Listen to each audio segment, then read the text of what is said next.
আসসালামু গাইস, সবাই কেমন আছেন? আজকে আমরা নিয়ে আসছি মালেক মামার সেই বিখ্যাত ভাইরাল ভাপা পিঠা।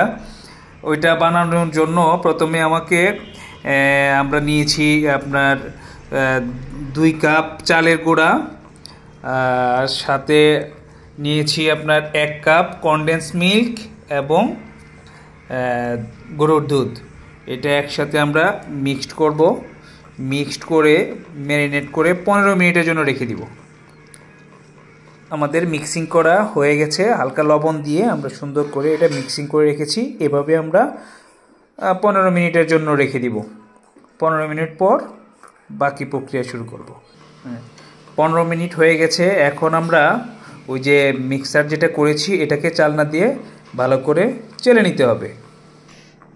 আমাদের চালা হয়ে গেছে, চালার পরে এই অবস্থায় আসছে। এখন আমাদের চালা হয়ে গেছে। এখন আমরা আর কিছু ম্যাটেরিয়াল যেগুলো আছে ওগুলো আমরা এড করব। আমরা গুঁড়ো দুধ আর ঘি দিয়ে একটা মাওয়া বানিয়ে নিব। এটা হলো আমাদের মাওয়া এখন তৈরি হয়ে গেছে।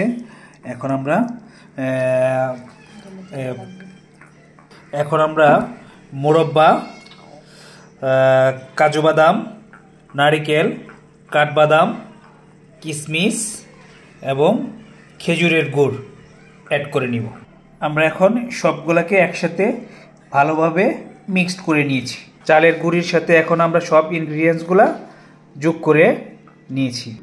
এখন আমরা মোল্ডে একটা স্টেপ করে সাজিয়ে নিচ্ছি। এই যে এবার আমরা অর্ধেক পরিমাণ দিয়েছি, দিয়ে এখানে আবার কিছু গুড় অ্যাড করে দিয়েছি। গুড় দেওয়ার পরে বাকি সেকেন্ড লেয়ারটা আমরা দিয়ে দিচ্ছি। পিঠার মোল্ড এখন রেডি হয়ে গেছে। চুলায় পাতিল বসিয়ে উপরে আমরা একটা চালনি দিয়ে দিয়েছি যেন ভাপে পিঠাটা তৈরি করতে পারি। অলরেডি আমরা স্টিমের মধ্যে পিঠাটা দিয়ে দিয়েছি, নিচ দিয়ে স্টিম হচ্ছে, স্টিমের মাধ্যমেই পিঠাটা হবে। আমাদের ভাপা পিঠা প্রায় রেডি। আমাদের শাহী ভাপা পিঠা তৈরি হয়ে গেছে। আমাদের পিঠা রেডি হয়ে গেছে।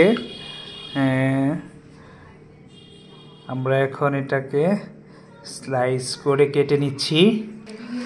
যদি আমাদের ভিডিও ভালো লাগে তাহলে আপনারা লাইক, কমেন্টস, শেয়ার করবেন।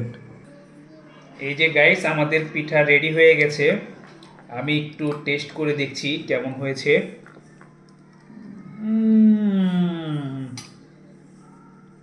অসম! ভাপা পিঠার কোয়ালিটি যে এত প্রিমিয়াম হয় আপনারা একবার ট্রাই করে দেখেন। ভাপা পিঠার যে আপনার টেস্ট, এই টেস্ট আর এটা একদম প্রিমিয়াম টেস্ট।